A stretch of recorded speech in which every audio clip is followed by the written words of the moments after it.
DPWH na sunog. Uy, nangangamoy malangsa.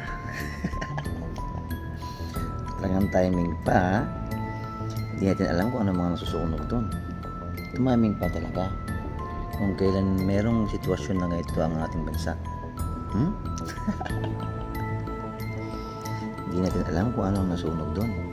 May mga dokumento, mga ebidensya na pwedeng magturo sa ba nangyayaring korupsyon sa ating bansa. Katawa, ha? Huwag nang sabihin isisi niyo sa mga nagpo-protesta. Hindi kaya sa mga DDS na naman. At ang tinuturong dahilan,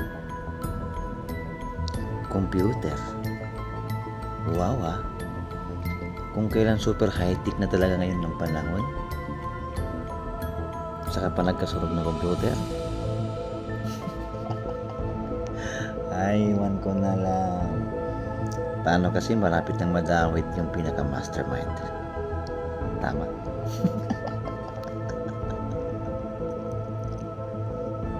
Alam na, nangangamoy malangsa.